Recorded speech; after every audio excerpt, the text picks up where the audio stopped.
quand tu vois la liste pour l'instant de la FDJ, c'est 5 coureurs, il reste 3 places par rapport à ce qu'a fait Arnaud Démare sur Paris-Nice, et là je le rejoins assez. Pourquoi tu le prends pas? Je vois pas pourquoi tu le prends pas. Si tu prends Démare, Scottson, et après je vois pas qui était dans la liste après, mais pourquoi il a plus la place? Enfin, je vois pas pourquoi il pouvait pas le prendre. Il y a une vraie cassure en fait chez Groupama FDJ, il y a une vraie cassure, et aujourd'hui en fait chez Groupama FDJ tu n'as pas 2 générations mais tu as 3 générations. La génération Pinot Démare, la génération Gaudu Madouas et la génération Grégoire Martinez. Ouais, c'est vrai. Donc faire cohabiter 3 générations dans une telle équipe, quand on sait les antagonismes aujourd'hui entre Démare et Gaudu, quand tu construis un collectif, pour le Tour de France tu pars pour 3 semaines. Si tu as 2 gars qui ne peuvent pas se blairer pendant 3 semaines et que tu dois emmener un mec sur le podium du Tour de France, c'est pas possible. Patrice et Julien, allez mon Juju, Il va être proclamé, il va être acclamé Julien Alaphilippe, champion du monde. Attaque de Marlou.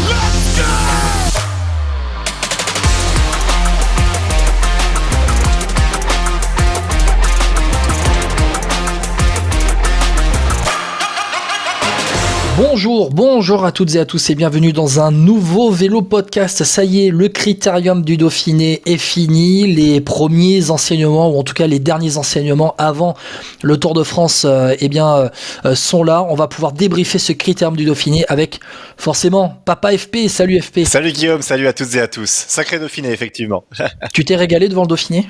Ouais, c'était une belle course. Après, c'est vrai que on a un ultra grand vainqueur, ultra favori pour le Tour de France, c'est peut-être le grimpeur le plus en forme, mais il y a beaucoup d'enseignements derrière et c'est assez intéressant quand même, franchement, à analyser. Ouais, alors le vainqueur final, le vainqueur sortant du Tour de France et le vainqueur final de ce Dauphiné, donc Jonas Vingegaard, il s'est imposé Vingegaard. On va rentrer tout de suite dans le débrief un peu de ce Dauphiné FP avec la victoire finale du vendeur de poissons danois avec 2,23 d'avance sur Adam Yates. Bon, il y avait une classe d'écart entre Vingegaard et les autres. Il est à sa place en fait. On parle à chaque fois de ces 6 fantastiques dans le peloton mondial. Vingegaard en fait partie, il n'y avait pas les autres. Ouais, c'est ça, clairement, Vingegaard était largement au-dessus. On a l'impression que quand il attaquait, t'avais déjà personne qui pouvait le suivre, même sur 10 mètres, tu sais, t'as toujours quelqu'un qui essaie de suivre le meilleur coureur, le meilleur grimpeur. Là, c'était même pas possible. Et pourtant, quand il était entouré, j'ai pas trouvé une équipe de dingue autour de lui, tu vois. C'était...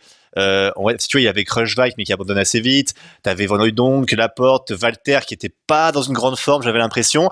Allez, le coéquipier le plus en forme peut-être en montée, c'était Tiesj Benoot, il avait pas forcément la grosse équipe avec lui, mais il a quand même été largement dessus. Mais après, c'est parce qu'il y a aussi beaucoup de défaillances chez les outsiders aussi, hein. On en parlera tout à l'heure, je pense plus longuement, mais que ce soit même des Michael Landa, des David Gaudu, des Enric Mas, tous des coureurs qu'on se dit à chaque fois, peut-être à la pédale, ils peuvent le suivre le plus haut possible, le plus loin possible. Ces coureurs, ils étaient pas là. Et donc certains en ont profité et évidemment ça fait qu'on avait un écart énorme et très peu d'enjeux au final pour la victoire finale. Alors Vingegaard il a construit sa victoire finale au Dauphiné, on va dire, dès le contre-la-montre où il termine à 12 secondes de Mikkel Bjerg.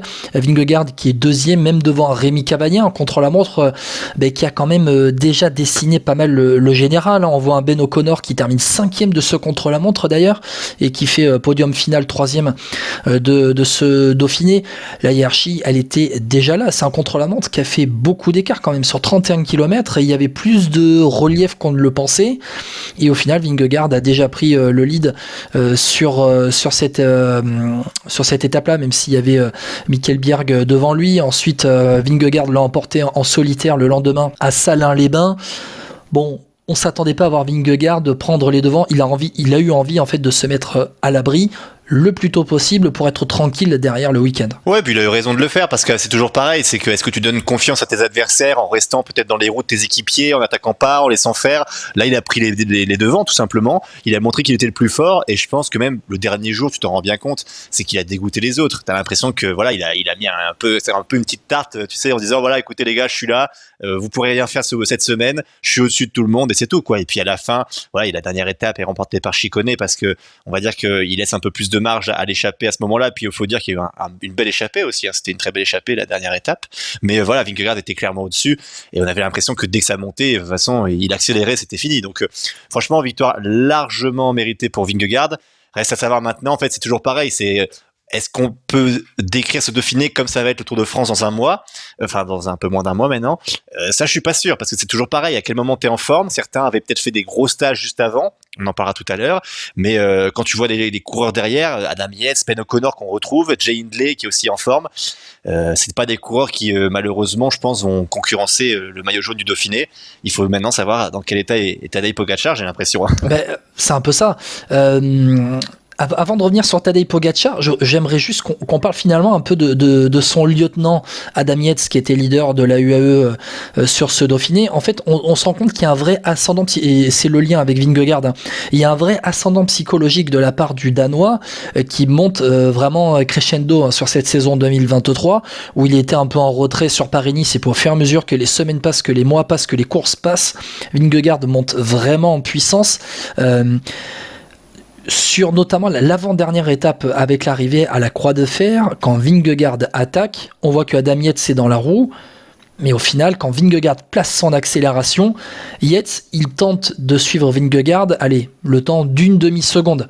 Il voit bien que l'accélération est trop franche, qu'il va pas le suivre, que s'il le suit, il va se mettre dans le rouge, il va exploser. Il préfère y aller au train à son allure. Et derrière, il termine deuxième de l'étape avec une marge d'une bonne douzaine de secondes sur Jay Hindley, troisième de l'étape à la Croix de Fer. Et sur le groupe des poursuivants derrière avec une bonne trentaine de secondes. Mais au final, ça gère. Et on se rend compte qu'il y a tellement un écart qui est fait au fur et à mesure de la saison que quand il y a la bataille dans les gros rendez-vous, il y a tellement un ascendant psychologique FP qu'en fait on ne cherche même pas à les suivre. Il y a la course des grands, il y a la course des cadors, il y a la course des six fantastiques et il y a l'autre course. Après, moi j'ai l'impression plus que Adam Yates, il y avait aussi ce côté où je te rappelle qu'il va être a priori un lieutenant de Pogačar sur le Tour de France. Pour une fois, Pogačar aura un coureur qui pourra l'amener assez loin.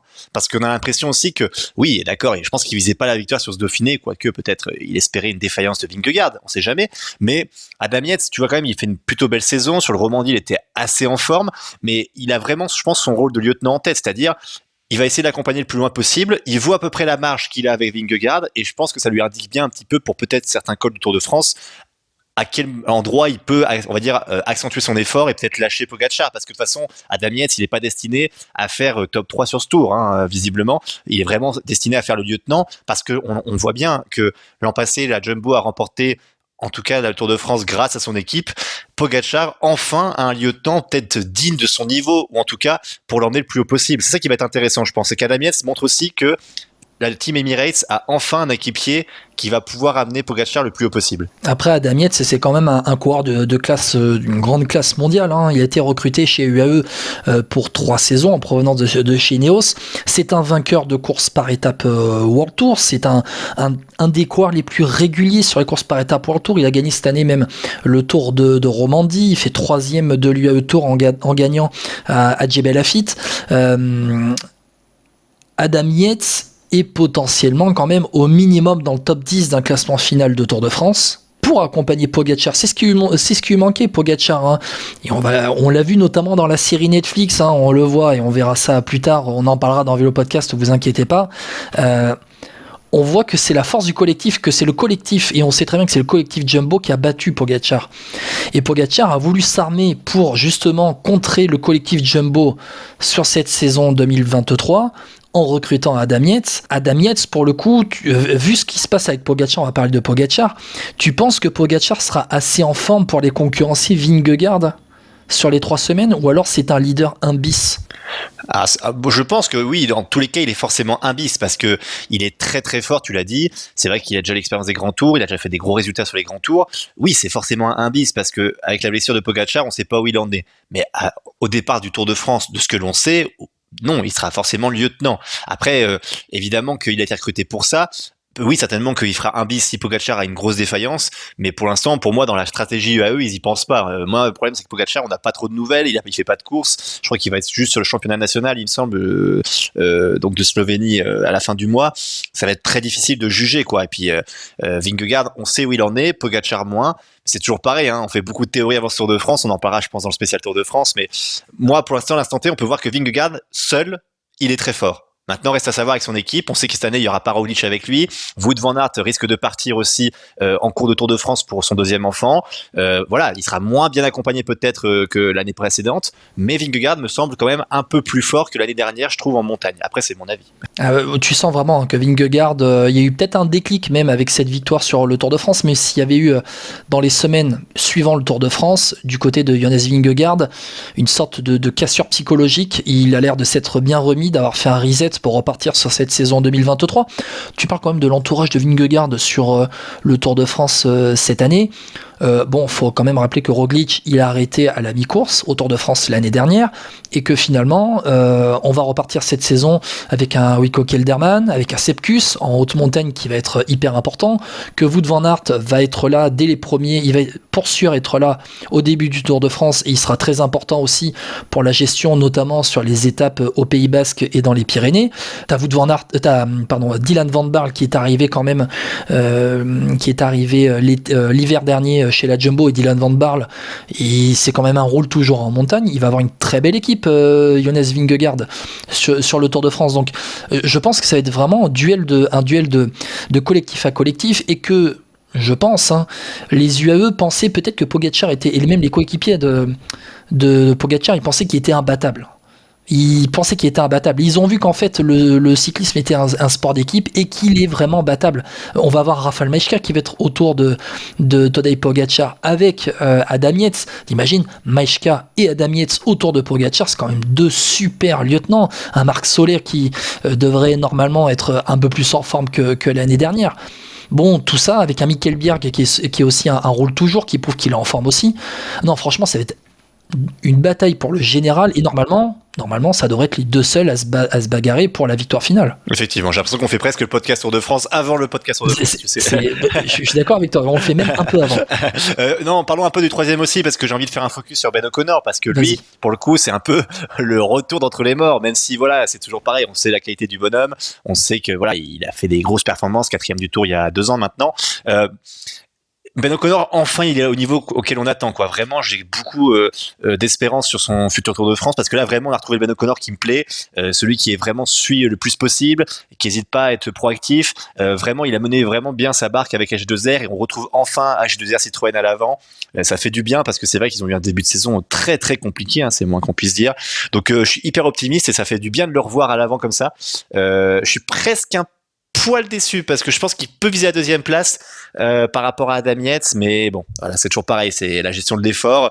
Est-ce qu'il en fait pas trop parfois sur certaines montées, mais voilà. Mais après, c'est vraiment être pinaillé, parce que il a sa place, Ouais, non, mais je dis pas qu'il avait pas sa place, mais je trouve que quand tu vois l'écart à la fin, je crois qu'il a une vingtaine de secondes avec Adam Yates.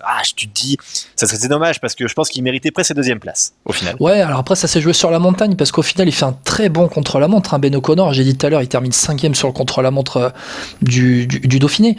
Après, finalement, depuis son arrivée chez AG2R, il n'a jamais réellement déçu. Ben O'Connor, l'année dernière sur le Tour de France, s'il est mal en point, s'il est invisible, et il abandonne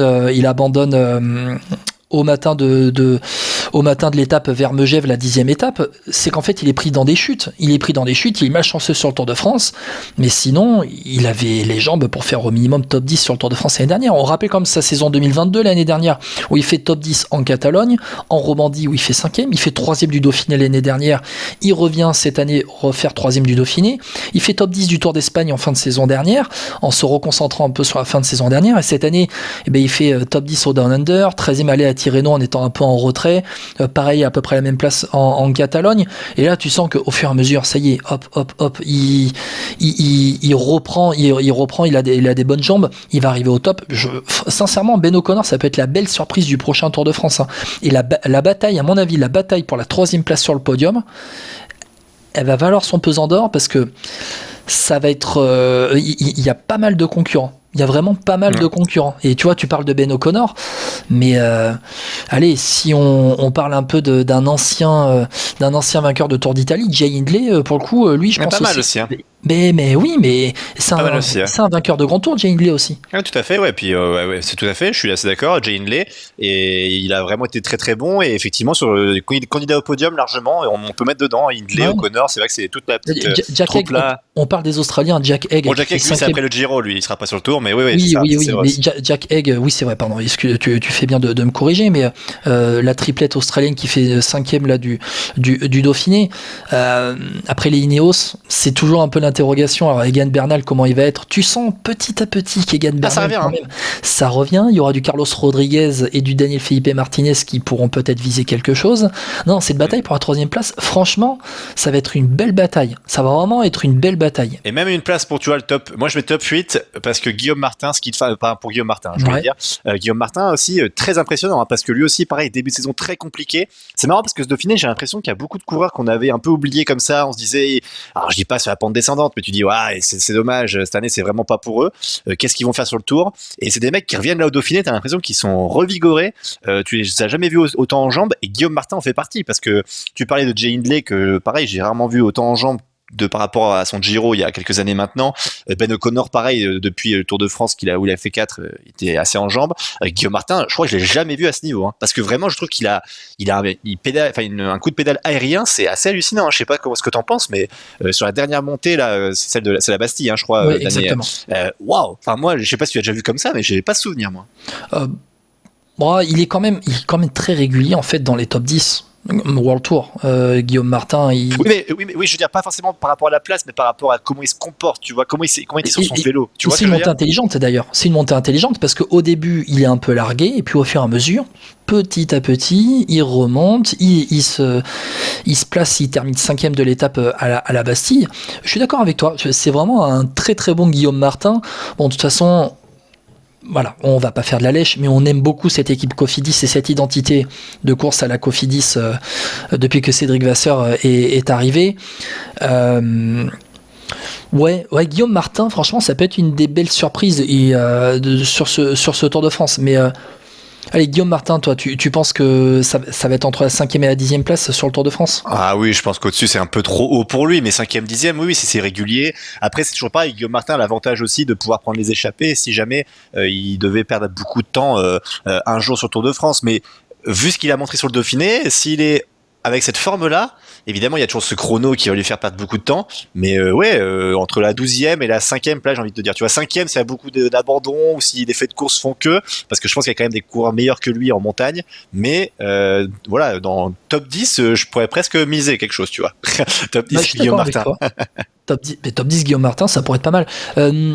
T'en as pensé quoi, toi, des deux Espagnols, Enric Mas, Mikel Landa? C'est pareil, en fait, je vais les mettre un peu avec Gaudu dans le lot, mais on en parlera tout à l'heure de David Gaudu. Mais grosse déception, mais c'est toujours pareil. Est-ce que c'est parce qu'ils ont fait des gros stages avant? Mikel Landa et Enric Mas, je m'attendais pas à les voir à ce niveau-là, quoi. Donc quand on parle du Dauphiné, j'ai envie de te dire, grosse déception. Si au Tour de France ils font quelque chose de grand, je dirais c'est bien joué dans leur préparation. Après, j'arrive pas à savoir à quel point souvent cette préparation en altitude te pèse dans les jambes sur un Dauphiné comme celui-ci, parce que d'autres coureurs ont fait aussi des stages et puis sont arrivés en forme, hein. Je pense à Guillaume Martin. Donc difficile de me placer, mais moi je suis extrêmement déçu parce que pareil, Enric Mas, moi je l'espère toujours titiller, tu vois, les deux grands, Pogačar et Vingegaard, quoi. Je suis d'accord avec toi. Alors après, oui, on sait pas ce qui s'est passé dans la charge de travail avant le Dauphiné, mais en fait, Enric Mas, Mikel Landa, moi je les attends, on va dire, à hauteur d'Adam Yates. Pour résumer un petit peu, c'est clair. Pour moi, c'est dans la même strate, dans la même classe qu'Adam Yates. Ça doit être les premiers outsiders, ça doit pas être les seconds outsiders.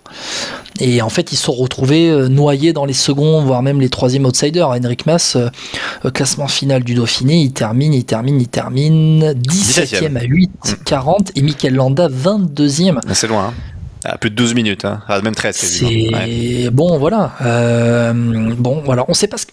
Le problème, c'est que le Dauphiné, on sait pas ce qui s'est passé. Est-ce qu'il y a eu et c'est ce que nous a sorti la Groupama FDJ avec David Gaudu. Est-ce qu'il y a eu une grosse charge d'entraînement avant? Franchement, c'est une grande énigme, hein, parce que Enric Mas, normalement, c'est quelqu'un qui termine sur les podiums des grands tours. C'est vrai. Tiens, note positive avant de passer au négatif avec David Gaudu. Vas-y. Quand même, le grand retour de Julien Lafilippe, comme on aime aussi, hein, parce que là, il nous a fait rêver. Victoire d'étape, en plus, il est toujours à l'attaque. Tu sentais qu'il était en forme. Ah, franchement, quand on le voit comme ça te donne envie d'être au Tour de France, hein.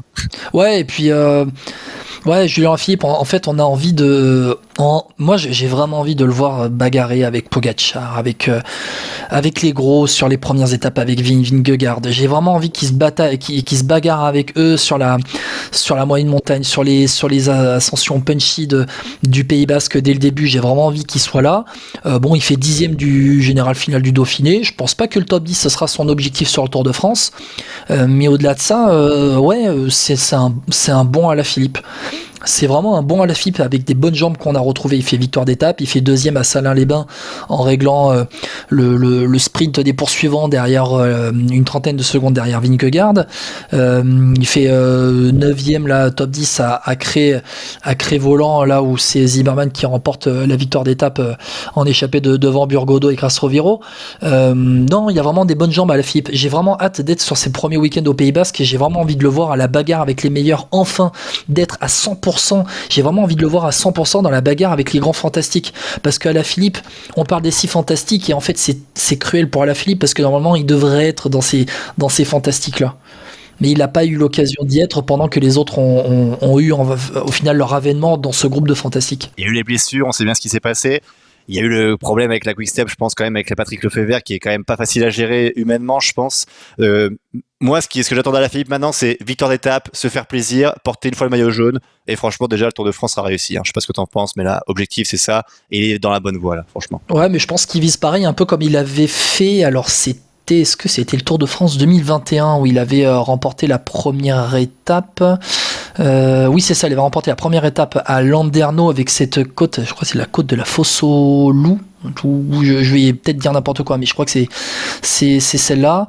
Et puis il y avait eu le lendemain la victoire ensuite la victoire de Mathieu Van Der Poel au Mur de Bretagne pour ensuite récupérer le maillot jaune. Et finalement, c'est ça qu'on va attendre sur Julien Alaphilippe. Mais derrière, un Julien Alaphilippe offensif qui va pouvoir tenir 3 semaines, qui va pouvoir jouer les coups, gagner des étapes en montagne, peut-être ramener un maillot à poids, être super combatif du Tour.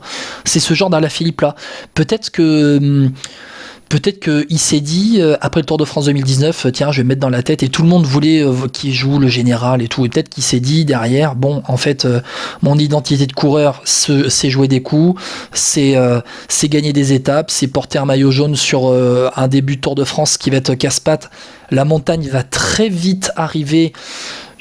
Je ne dis pas après je dis ça, je sais même pas, ils attaquent tellement de partout aujourd'hui les 6 fantastiques que peut-être qu'on aura une bataille dès le début dans les Pyrénées. En fait il y a peut-être ça aussi, c'est que Jean Alaphilippe, s'il prend le maillot jaune dès le début, s'il le garde, est-ce qu'il va traverser les Pyrénées avec le maillot jaune et remonter, tu sais, en passant par Bordeaux et en arrivant dans le massif central avec le maillot jaune? Je sais même pas, parce que Vingegaard et Pogačar, ils auront peut-être envie de faire la maille dès le début, dès la montée vers Cauterets, Camp Basque, dans les Pyrénées au bout de 4-5 jours. Donc non, allez, on a envie de le voir avec les meilleurs. Bon, on ouvre le dossier Gaudu. Il faut. Maintenant. On va l'ouvrir. C'est maintenant. Juste très rapidement, avant de passer à Gaudu, Christophe Laporte, encore une fois, voilà. Oui, c'est vrai. Un des meilleurs. On oublierait presque qu'il y a un gros enchaînement français de victoires au tout début de Dauphiné aussi, avec Vingegaard et tout ça. On a presque oublié. Exactement. On va pas oublier comme la victoire de Christophe Laporte lors de la première étape, avant celle de Julien Alaphilippe lors de la deuxième, et Christophe Laporte qui a fait un doublé au sprint lors de la troisième étape. Bon, c'est devenu un sacré coursier avec la Jumbo. Voilà, pour résumer. Ça, c'est vrai. Ouais, voilà. C'est vrai. Je pense qu'on a déjà tout dit dans les podcasts sur la Flandrienne quand même, parce que au final, on change pas ce qu'on a dit là-dessus. Et puis voilà, ça va être une belle roue de secours si derrière Van Aert doit quitter le Tour de France aussi. Bon, j'en veux bien une de roue de secours comme ça, moi chez moi.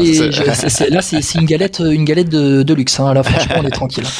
Ouais. Bon, chouchou Gaudu. Ouais. Bon. Allez mon grand, t'es grand aujourd'hui, t'es grand. T'es très grand. Bon, t'en penses quoi? C'est inquiétant, c'est pas inquiétant? Pour moi, c'est inquiétant. Je te le dis, pour moi, c'est inquiétant ce qui s'est passé sur le Dauphiné. Alors, je t'explique. Oui, je suis d'accord avec toi. Pour résumer, globalement, la seule défense que je peux trouver, effectivement, c'est ce qu'ils ont dit, d'avoir une très grosse charge de travail, inhabituelle pour lui en tout cas. Ils ont testé quelque chose qui n'a pas fonctionné visiblement pour le Dauphiné. On verra pour le Tour de France.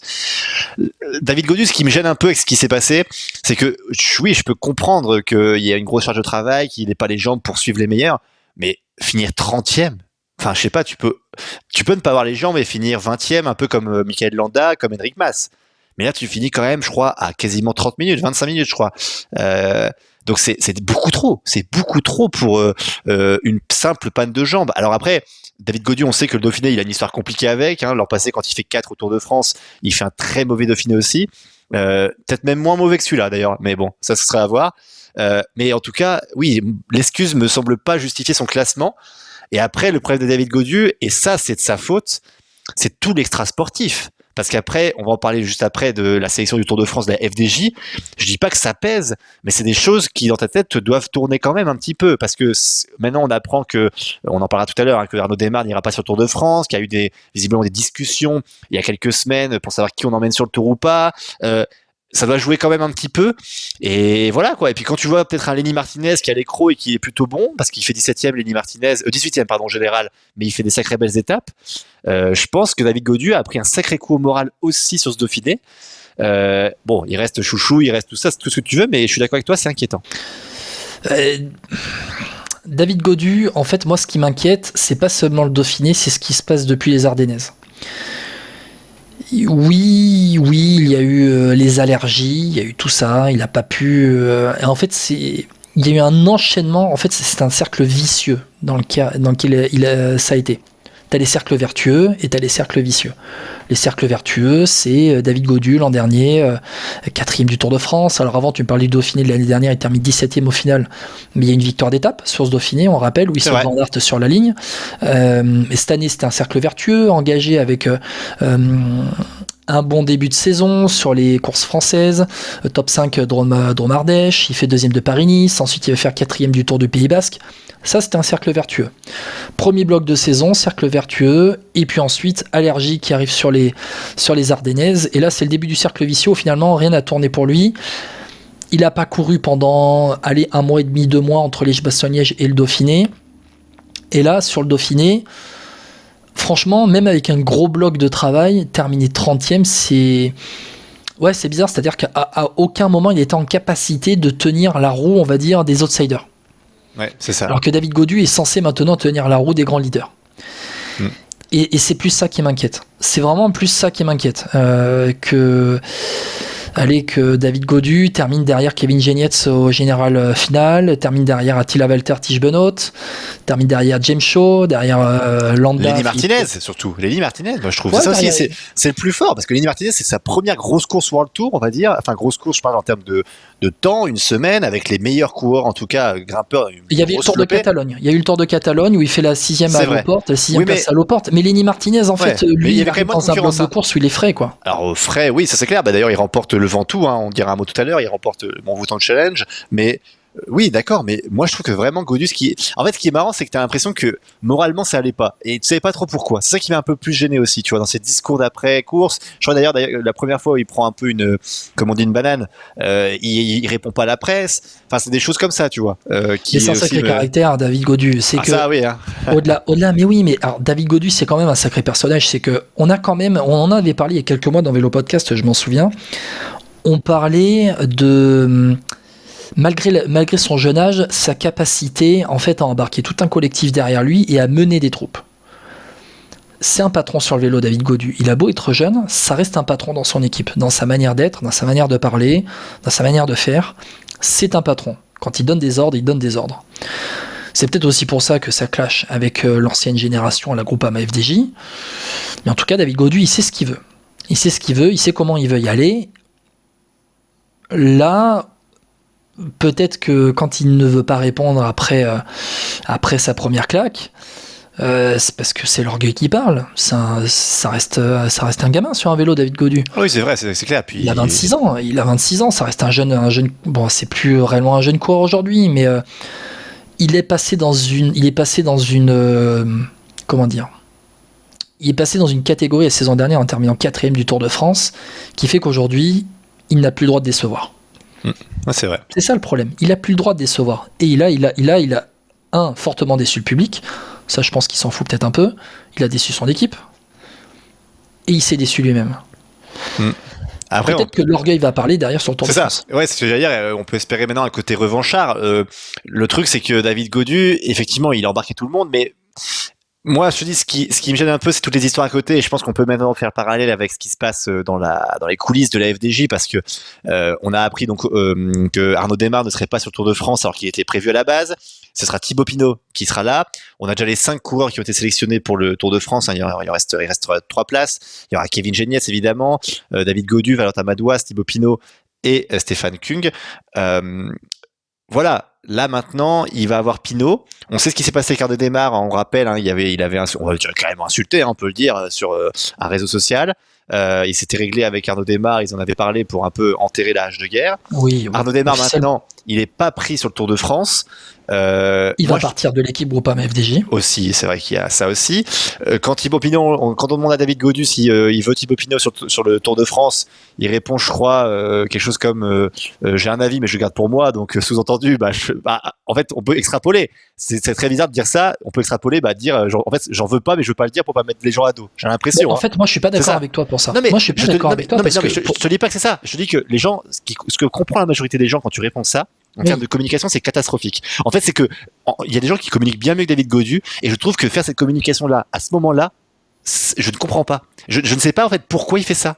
Pourquoi tu dis pas juste, c'est pas à moi de voir, c'est à Marc Madiot. Moi, Thibaut Pinot, quand je l'ai fait avec lui, c'est très bien passé. Point. Tu dis même pas ton avis. Tu vois ce que je veux dire? Pourquoi tu te dis, j'ai un avis, je le garde pour moi? Enfin, tu vois ce que je veux dire? La phrase est terrible. Pourquoi tu dis ça, en fait? Si il faut donner des cours de communication à David Gaudu, il faudrait vraiment lui dire, en fait, c'est pas moi qui fais la sélection, c'est le manager, c'est Marc Madiot qui fait la sélection pour le Tour de France. Bien sûr. Moi, je me plierai au choix du chef. Voilà. Et puis, de toute façon, je vais tout faire pour mettre le maillot Groupama FDJ sur le podium à Paris. C'est bon, tu peux postuler, Guillaume. Une fois que tu dis ça, après, t'as fait ton taf. T'as fait ton taf de coureur et tu t'évites les problèmes. Parce que t'as deux interprétations possibles à ce qu'avait dit David Gaudu sur Thibaut Pinot ou non sur le Tour de France. T'avais la mauvaise interprétation, ou en tout cas... c'est ce que la majorité des gens retiennent, hein, Guillaume, ça aussi. Voilà, cette interprétation de dire, de toute façon, Pinot, j'en ai pas envie, mais c'est pas moi qui décide. Mais t'as aussi l'interprétation de dire, écoutez, moi j'aimerais bien avoir Thibaut Pinot avec moi sur le Tour de France, mais c'est pas moi qui fais les choix. C'est Marc Madiot qui fait et le staff qui fait le choix d'emmener Thibaut Pinot ou non sur le Tour de France. Mm-hmm. Mais s'il dit ça avec ces termes-là, ça passe beaucoup mieux que de dire ce qu'il a dit en fait. Ah mais clairement, c'est ça. Et en fait, ce que je trouve dommage pour lui, c'est qu'en fait, il se met un peu dans la merde tout seul, quoi. J'ai l'impression, tu vois, c'est que il y avait rien. Et en fait, en soi, David Gaudu, tu lui demandais rien à ce moment-là. Enfin, on s'attendait pas à une réflexion comme ça. Et en fait, ça tombe. Et là, tu te dis.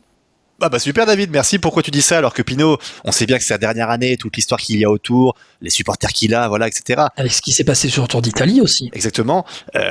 Pourquoi dire ça à ce moment-là? C'est vrai qu'en termes de com, c'est pas terrible. Après, moi, je crois toujours, parce que quand on voit David Gaudu comment il était à Paris-Nice, cette année, si vraiment son stage lui a fait du bien et tout prévu pour le Tour de France, là je serais bluffé. Reste à savoir maintenant dans quelles conditions il sera. C'est un peu comme Pogacar. Gaudu, je vais lui mettre quand on fera le Tour de France, je mettrai gros point d'interrogation. C'est vrai si tu me dis c'est top 5, top 10 ou pas. Je pense qu'il faudra vraiment attendre.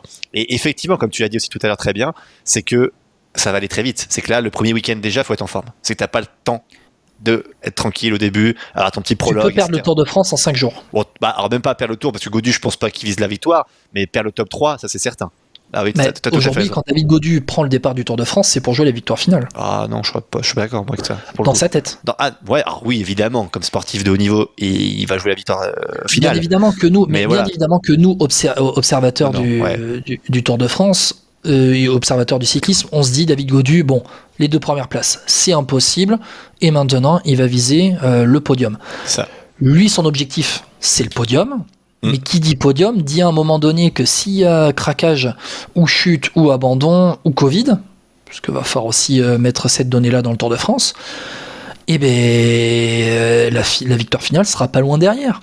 Mais David Gaudu, il peut perdre le Tour, en tout cas son objectif, au bout de 5 jours. On rappelle des étapes hyper punchy vers Bilbao et San Sébastien les 2 premiers jours, 2 étapes pyrénéennes avec notamment le Tourmalet et l'arrivée à Cauterets-Cambasque, c'est que je me trompe pas, le mercredi, le jeudi il me semble, puisque le lundi c'est l'arrivée à Bayonne et le mardi c'est l'arrivée à Nogaro, donc le mercredi et le jeudi, en 5 jours ça peut être terminé pour David Gaudu. Ah mais bien sûr. Et j'espère pour lui vraiment vraiment qu'il va refaire du frais jusqu'au Tour de France et qu'il va il va avoir les bonnes jambes dès le début. Parce que sinon c'est terrible. Un petit mot quand même sur Arnaud Démare. Je vous invite à lire l'interview dans l'équipe qui est parue aujourd'hui sur le site en tout cas. Certainement qu'elle sera disponible. Voilà. Ce mardi, tout à fait. Il faut bien être précis dans les jours. Qui va paraître donc dans le journal avec le titre. Franchement, je pensais que je comptais à leurs yeux. Je vous la conseille parce qu'elle est vraiment très très forte. On rappelle quand même un palmarès Arnaud Démare, c'est quand même énorme. Je crois que c'est 93 victoires. On parle de Milan-San Remo. En français, s'il te plaît. Pardon, 93. Putain, j'ai dit quoi? 93. Désolé. 93 victoires. C'est ceux qui nous écoutent en Belgique ou en Suisse, ça marche. Ils comprendront. Ils comprendront. Désolé, c'est vrai que t'as raison, purée. Heureusement que tu me le dis. Non, mais tu vois, on parle de Milan-San Remo, Giro, j'en parle pas, Tour de France. Lisez-la parce que vraiment, je vous dis vraiment quelques passages, mais il dit qu'il a vécu des choses exceptionnelles et que quand il en parle avec Marc Madiot, il lui a dit à Marc Madiot, quand Marc Madiot lui annonce qu'il est pas sur le Tour de France, il dit je suis écœuré de ce que tu me fais après toutes ces belles années. Tu vois à quel point c'était fort, et il explique évidemment que il avait compris qu'il était là pour David Gaudu, qu'il avait montré en Paris-Nice qu'il pouvait travailler pour Gaudu, qu'il allait avoir que Mike Sconson comme lanceur de sprint, et voilà, lui il se disait que c'était acté et il prend ça vraiment comme une trahison, et je peux l'entendre. Et là où je comprends pas Marc Madiot, c'est que quand tu vois la liste pour l'instant de la FDJ, c'est 5 coureurs, il reste 3 places par rapport à ce qu'a fait Arnaud Démare sur Paris-Nice, et là je le rejoins assez. Pourquoi tu le prends pas? Je vois pas pourquoi tu le prends pas. Si tu prends Démare, Scottson, et après je vois pas qui était dans la liste après mais pourquoi il a plus la place? Enfin, je vois pas pourquoi il ne pouvait pas le prendre. Il y a une vraie cassure en fait chez Groupama FDJ, il y a une vraie cassure, et aujourd'hui en fait chez Groupama FDJ tu n'as pas 2 générations mais tu as 3 générations. C'est ça qui est horrible en fait, c'est que Arnaud Démare, alors même j'ai envie de te dire 4 générations. Tu vas me racheter 5e ou pas, ou c'est comme ça? Mais non, mais je te dire 4 générations. On va partir du plus vieux au plus jeune. Et je vais te donner 4 coureurs. Thibaut Pinot, Arnaud Démare. Mais c'est la même génération les deux là, c'est ce que tu me donnes. Déjà, c'est la génération Vichot. Oui, mais Thibaut Pinot, il est pas un poil plus vieux que Arnaud Démare? Oui, mais quand tu dis génération, oui, mais pour moi c'est ceux qui commencent à peu près en même temps. Donc, ok, alors on va dire 3 générations. La génération Pinot Démare, la génération Gaudu Madouas et la génération Grégoire Martinez. Ouais, c'est vrai. Aujourd'hui, chez Groupama FDJ, tu as 3 générations. Faire cohabiter 3 générations dans une telle équipe, quand on sait les antagonismes aujourd'hui entre Démare et Gaudu, les antagonismes, ils sont sur la place publique. Hein. Ça a été rendu sur la place publique par David Gaudu avec ce qui avait filtré des conversations Discord l'hiver dernier. Tu sais quoi? Mais c'était connu de tous avant. Dans l'article, ils en parlent. Quand tu construis un collectif, pour le Tour de France, tu pars pour 3 semaines. Si tu as 2 gars qui ne peuvent pas se blairer pendant 3 semaines et que tu dois emmener un mec sur le podium du Tour de France, c'est pas possible. Ouais, tu vois, ils en parlent dans l'article et la réponse est super intéressante. Tu vois, comme ça, je vais mettre de l'eau à ton moulin. On lui pose la question justement, est-ce que c'est David Gaudu qui a eu gain de cause après ce qui s'est passé, tu vois, avec le réseau Discord, on se rappelle. Hein. Il dit, quand on m'a demandé de calmer le jeu et de prendre sur moi, j'ai été très professionnel. On sait tous que David a dérapé à ce moment-là. Il se demande tout lui-même si cela a joué. Forcément, il a dû avoir son mot à dire, mais ce n'est pas lui le manager. Sur Paris-Nice, j'ai démontré que j'avais su apaiser le feu qui avait été mis et que j'avais travaillé pour lui, pour l'équipe, et il a fait un super Paris-Nice. Je répète, il y avait moyen de faire de belles choses ensemble. Et sur ça, je suis assez d'accord. Parce qu'en fait, en soi, dans le plat, Démare, s'il roule, il roule. Je pense que si le jour on lui dit, Démare, tu fais pas le sprint aujourd'hui, Arnaud, parce que David Gaudu est dans la merde, je pense qu'Arnaud Démare, vu comment il est, le caractère qu'il a, je pense pas qu'il se dise, je laisse dans la merde. Tu vois ce que je veux dire? Ouais, je vois ce que tu veux dire, mais en fait, moi, je vais encore apporter de l'eau à ton moulin, puisqu'on on s'apporte combien de moulins, moulins. On a beaucoup de moulins, hein. Nous c'est Monopoly avec les moulins. Je vais revenir en fait à la série Netflix. On voit de l'intérieur les conversations dans le bus, notamment chez Jumbo Visma, avec Wout van Aert, avec Vingegaard Roglic, où en fait tu te rends compte que c'est plus difficile qu'on ne le pense de faire cohabiter quelqu'un qui a des objectifs différents que le grand leader qui vise une grande place pour le général. Où Wout van Aert, quand il demande à un moment donné de jouer l'étape, le directeur sportif lui dit il faut entourer le leader. Et en fait, Arnaud Démare, sur les sprints, il va demander 1 voire 2 coureurs qui vont donc être au service d'Arnaud Démare dans le final des étapes de plaine pour jouer le sprint. Encore faut-il qu'Arnaud Démare puisse passer notamment, on va dire l'étape à Bayonne, l'étape du lundi, puisse passer la première partie d'étape difficile. Mais derrière, ensuite, Arnaud Démare va avoir besoin au moins de 2 coureurs dans le final, voire même d'un 3e gars avec Stefan Kung, pour le placer et l'emmener faire le sprint derrière. Le problème, c'est que ces gars-là ne seront pas autour de David Gaudu dans l'emballage pour le protéger et arriver sain et sauf sur la ligne d'arrivée. C'est ça le problème. C'est que faire cohabiter, emmener 1 ou 2 gars avec Arnaud Démare, c'est priver d'1 ou 2 gars pour le protéger, pour protéger David Gaudu ensuite sur les étapes où il va en avoir besoin. C'est pas Valentin Madouas est un très bon coureur, mais c'est pas Valentin Madouas qui va placer David Gaudu dans un sprint final par exemple. Non, c'est vrai. Non, mais tu vois, tu vois la réflexion, c'est que il y a à la fois la cassure générationnelle dans cette groupe AMFDJ, évidemment, mais il y a aussi la composition d'un groupe et la cohabitation à l'intérieur d'un groupe et les objectifs différents. C'est vrai. Parce qu'Arnaud Démare va viser au moins une victoire d'étape sur le Tour de France s'il vient. Après, moi, je suis de l'avis que quand t'as cet écart-là, donc l'écarté Arnaud Démare, la pression que tu te rajoutes quand t'es David Gaudu, c'est quand même aussi fort aussi, parce que là, clairement, si tu rates ton Tour de France. Alors, tu peux évidemment remporter des étapes avec Valentin Madouas, Thibaut Pinot, etc., même David Gaudu dans une échappée, je dis pas le contraire, mais tu t'es privé d'une sacrée cartouche quand même. Ah, mais ça, je suis d'accord avec toi. Moi, je suis d'accord avec toi. Après, tu peux aussi te dire que dans le passé, Marc Madiot a déjà choisi des années où il a emmené Arnaud Démare sur le Giro, Thibaut Pinot sur le Tour de France, et quand Pinot se ratait, terminé. C'est déjà arrivé dans le bien sûr. Ah oui, ça, c'est clair. Non, mais je suis tout à fait d'accord. C'est déjà arrivé, ça sera pas la première fois. Ah, c'est pas la première fois. Arnaud Démare, il peut peut-être régler tout le monde, être champion de France et partir sur le Tour de France. Ah, oui, ça c'est vrai. Parce que s'il est champion de France, le débat va se poser. Oui. Non, je crois même pas. Tu penses, je suis pas sûr ça. Tu penses vraiment qu'il y aurait vraiment ça se poserait? Au fond, non. Au fond de moi, j'y crois pas. Mais je. Ouais. Non. Au fond de moi, j'y crois pas, mais je te pose ça quand même sur la table. Bon, en tout cas, voilà. En tout cas, on en reparlera évidemment plus longuement, mais on en a déjà pas bien parlé dans cette affaire Démare dans Vélo Podcast. On fait un petit point juste sur peut-être le Mont Ventoux avec Lenny Martinez qui nous fait rêver, un ami de Vélo Podcast on a reçu il y a pas longtemps, il y a quelques mois maintenant après le Tour de Catalogne. 2 mois à peine après le Tour de Catalogne. On l'avait reçu après le Tour de Catalogne où il avait fait 12e place finale, 6e à l'Eauporte, et puis là, il remporte le 6C Mont Ventoux dénivelé challenge. Alors une course qui a été un petit peu tronquée parce qu'il y a eu des problèmes notamment de menaces d'orage, donc il n'y a eu qu'une seule montée du Mont Ventoux, mais derrière Lenny Martinez a eu un punch énorme pour aller remporter cette épreuve.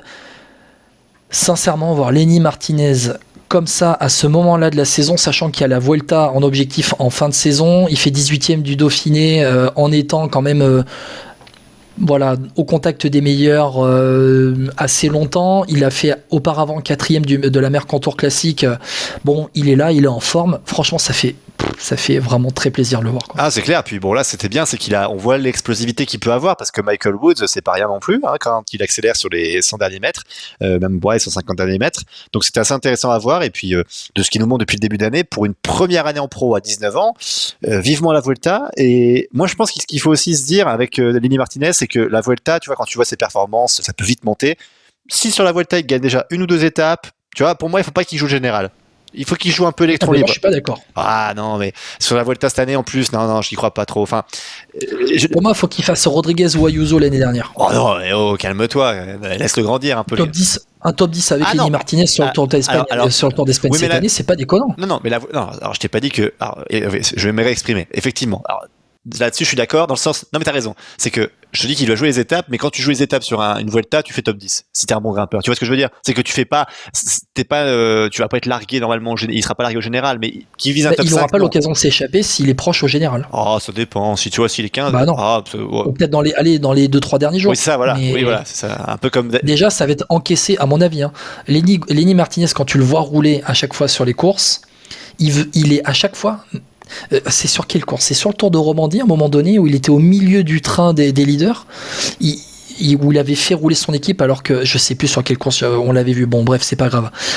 Lenny Martinez est toujours à l'avant dans les courses qu'il fait. C'est impressionnant, même si c'est pas le leader, il est toujours à l'avant dans les courses, il est au milieu des leaders, et je pense que il va vouloir se tester de cette même manière sur le Tour d'Espagne. Vraiment, je pense qu'il va vouloir se tester et être capable d'encaisser sur 3 semaines. Eh bien, à chaque fois, il va enchaîner 3 semaines en jouant à chaque fois les meilleures places. Ça va vraiment être son test et son objectif sur cette Vuelta. Et puis quand on sait qu'il sera accompagné par Romain Grégoire, je pense que la Vuelta, on va tous regarder cette année. Et peut-être Arnaud Démare. Oui, pourquoi pas. Après, il faudrait voir. J'ai pas trop regardé le parcours de la Vuelta cette année. Je sais pas s'il y a beaucoup de bons parcours. Arnaud Démare a déjà remporté des étapes sur le Tour d'Italie et le Tour de France, mais pas sur la Vuelta. C'est vrai. Ouais, pourquoi pas. C'est vrai que ça pourrait faire boucler la boucle, comme on dit. C'est clair, voilà. C'est clair. Bon écoute, Guillaume, on a fait un beau petit tour de l'actualité qui était dense en ce moment. Oui, l'actualité elle est dense. Je voudrais juste qu'on revienne très rapidement, on va faire une petite parenthèse FP pour terminer ce podcast. sur le Tour des Pyrénées féminin. Ah oui, c'est vrai. Aïe aïe aïe, attention Philippe, le pas rappeler. Le Tour des Pyrénées féminin qui nous a quand même donné une drôle d'issue. On rappelle, première étape, alors ça se joue sur 3 jours, c'est autour de Lourdes, dans les Pyrénées, là-bas. Première étape avec des voitures sur le circuit final. Ouais. Deuxième étape avec notamment la victoire de Marta Cavalli à Hautacam. Et ça fait plaisir après tous les déboires qu'a eu Marta Cavalli. Mais du coup, elle a gagné ou pas alors? Depuis un an. Marta Cavalli, est-ce qu'elle est vainqueur final de ce de Tour des CIC Tour des Pyrénées féminins? Je crois que c'est ça l'appellation. Il me semble. Oui, tout à fait, c'est ça, je te confirme. Oui, il me semble. Oui. C'est Tour féminin international des Pyrénées. Exactement. Voilà, et c'est Marta Cavalli qui semble être la vainqueur finale devant Ashley Mollman et Antonia Niedermayer avec Uttrup Ludwig 4e. Il semble qu'elle soit vainqueur finale, mais la 3e étape ne s'est pas déroulée. La décision a été prise d'arrêter. Juste FP, je voudrais juste qu'on revienne sur les mots du directeur de course ce dimanche matin, Pascal Baudron. Ce qui se passe, c'est que les filles ont des exigences qui ne sont pas en adéquation avec leur niveau, et elles s'imaginent qu'elles sont sur le Tour de France et que toutes les routes doivent être fermées et que tout doit être verrouillé. Mais en France, on ne peut pas faire ça. Pour le moment, nous n'avons pas eu de retour négatif et on repart dans les conditions normales. Hier, donc samedi, le président du jury et l'arbitre principal sont allés voir les filles en leur précisant qu'elles avaient des demandes irrecevables. Ouais, bon bah ouais, franchement, moi cette histoire elle est quand même lunaire parce que lunaire et triste. Lunaire et triste, mais enfin après peut-être que j'ai une méconnaissance du dossier. J'ai rarement vu beaucoup de voitures passer dans les courses hommes déjà d'une part. Tu sais même les courses un peu moins connues, j'ai envie de te dire. Oui, ou même les courses femmes tout simplement. Qui se déroulent tout au long de la saison. Donc ouais, donc déjà partons du poste des hommes, tu vois, parce que voilà, je trouve qu'il y a un mépris de base. Mais tu sais, chez des hommes, non déjà d'une part, et chez les femmes non plus. J'ai rarement vu ça aussi, de ce qu'on peut voir en tout cas à la télévision, ou même ce que tu peux voir en course. Hein, tu vois, je repense, moi j'étais voir Paris-Roubaix féminin. Bah, évidemment que t'as jamais ça. Enfin, tu vois, tout est bien cadré, tout se passe toujours bien. Pourquoi c'est une demande irrecevable, je ne sais pas. On parle d'un circuit qui est pas non plus énorme. Enfin, tu vois, un secteur, je sais pas, c'est pas bondé. C'était pas non plus un week-end hyper important. Enfin, tu vois, on parle pas d'un week-end d'ascension, un week-end. Enfin, tu vois ce que je veux dire. C'est pas un week-end où il y a évidemment plein de gens, des vacanciers. Enfin, parce que déjà, j'aurais pas pu entendre, mais si tu veux, ça aurait pu lui donner un argument en plus. La phrase est terrible, franchement, mais arrêtez-moi ce tour. Enfin, voilà, c'est tout. Enfin, si tu veux pas faire ça, pourquoi tu le fais en fait?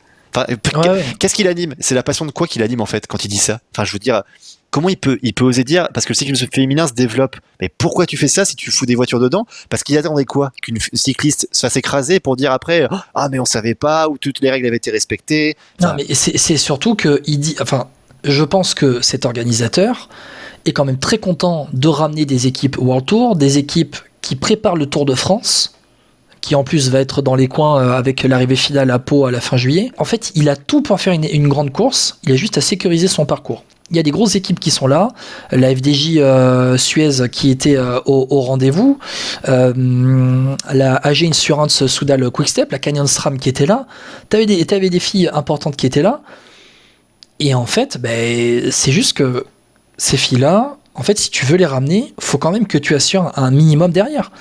Et derrière, l'organisation n'a pas assuré. Et le directeur de course n'a pas à avoir ces paroles-là. Je pense qu'ils ont fait une pub énorme en se disant, regardez, on a l'FDJ Suez, on a eu Triple Ludwig Cavalli, des filles qui courent Jumbo Visma aussi. Jumbo Visma qui était là. On a toutes les grandes équipes qui sont là. Venez voir le Tour des Pyrénées féminin. Venez. Ben oui, venez, mais en fait, ils sont contents de faire la pub avec ces top filles. Et puis derrière, ils assurent pas. Enfin, franchement, c'est lunaire, mais c'est complètement lunaire ces déclarations. Et c'est une course c'était sa deuxième année, cette course. Et la dernière, je pense. Hein. Mais franchement, moi, je retiens juste, tu vois, parce que j'ai retrouvé la déclaration. Tu vois, je la cherchais pendant que tu parlais. Simone Boilard, qui est une cycliste canadienne, qui a dit à Radio Canada Sport, je cite, hein, elle dit, si on continue à tolérer ça trop longtemps, c'est la sécurité qui est en jeu. Et elle dit, oui, c'était parmi les pires courses que j'ai faites, mais par contre, c'est vrai que d'autres courses aussi étaient dangereuses. Mais quand même, tu vois, quand on parle de cyclistes qui te disent quand même déjà que c'était parmi les pires courses qu'elles ont faites, Enfin, on est quand même sur un degré assez important, quoi. On parle pas non plus que d'une voiture. Ça arrive en plus. Pour le coup, C'est tout simplement une course amateur Voilà, qui a c'est ça. voulu Devenir chercher trop les grande. professionnels. Exactement, je suis assez d'accord avec toi. Et Parce se voir que- trop grand, trop tôt. Encore une fois, ça arrive les accidents. Tu vois, parfois, des moments, c'est pas la faute de l'organisateur. Tu vois, un mec qui était garé chez lui, qui savait pas, qui rentre et puis paf, la course arrive à ce moment-là. Enfin, il y a plein de On l'a cas. vu sur le Tour d'Italie, sur le Tour de Par exemple, Lombardie, ça, on en a vu. tu peux pas blâmer l'organisateur parce que évidemment, on traverse tellement de kilomètres, tu peux pas tout blinder. Ça, je peux entendre. Mais alors, justifier les voitures qui passent comme ça, mais c'est quoi ça? Ça veut dire que, enfin, c'est vraiment, ouais, bref, c'est lunaire. Franchement, pas plus que ça à dire, quoi. C'est lunaire. Voilà, on voulait juste revenir sur cet épisode qui s'est passé parce que ça a quand même fait beaucoup parler. Et dans le développement du cyclisme féminin, si même les organisateurs commencent à parler comme ça, franchement, on va pas avancer. Non, ça c'est clair, oui. Il faut mieux avoir un autre regard là-dessus et se dire, s'excuser, puis juste se dire, bah, on a merdé, et puis l'an prochain, fait fera petit, beaucoup mieux. on a Exactement. merdé, voilà. Exactement. Je pense que ça aurait été la Et plus là, belle déclaration. malheureusement, pour cette course, on sait même pas s'il y aura d'année prochaine. Non. Parce que, du coup, les subventions publiques ne tomberont peut-être pas, et les partenaires, et je pense peut-être pas, ouais. le partenaire CIC n'aura peut-être pas envie d'être associé à un bad buzz, à une pub comme ça. Sinon, on crée notre course, Guillaume, hommes et femmes. On fait un truc dans le nord, près des pavés. Tu vois, on fait un truc, pas Paris-Roubaix, mais un On truc, les fait tourner en rond autour de Canfin-Pével. Ah ouais, ah non, ouais, c'est pas mal ça. Ah ouais, tu fais Carrefour de l'Arbre 25 fois, tu sais. Le championnat du Carrefour de l'Arbre. Tu fais Carrefour Pével, toute la Pével. Ah ouais, on va faire ça. On va retenir. On va en parler à Julien Després, d'Actu Cyclisme Féminin. On en parle. Bon, FP, merci beaucoup. Merci à toi, Guillaume. Merci à toutes et à tous. C'était dense, hein. C'était un bon podcast pour débriefer le Dauphiné, mais il y a tellement de sujets et encore, on se réserve d'autres sujets pour les jours à venir. C'est ça, ouais. Le temps qu'on regarde la série, enfin que je regarde la série parce que tu as déjà fini, mais que la série J'ai déjà Netflix, j'en suis à la moitié, on a bientôt fini. Et avec le Tour de Suisse, on en parlera, et derrière le Tour de France qui va arriver avec quelques belles surprises pour le Tour de France. Papa FP, je te remercie beaucoup. Merci, n'oubliez pas de partager le podcast sur Apple Podcast, sur Podcast Addict, sur YouTube évidemment, donc Deezer, Spotify évidemment. Spotify, la chaîne Exactement, YouTube, on est le partout. compte Instagram, Twitter. Allez, n'hésitez pas à liker le podcast, ça nous aide toujours au référencement et à commenter. Si vous avez des choses à dire, vous n'êtes pas d'accord avec nous, pas de souci, vous pouvez commenter. On est toujours prêt à accepter la remarque, contrairement aux organisateurs du Tour de Pyrénées féminin. Allez, ça c'est fait. On se retrouve bientôt dans Vélo Podcast pour débriefer le Tour de Suisse et notamment la série Netflix et préparer déjà le Tour de France. Ciao, ciao. Salut à tous.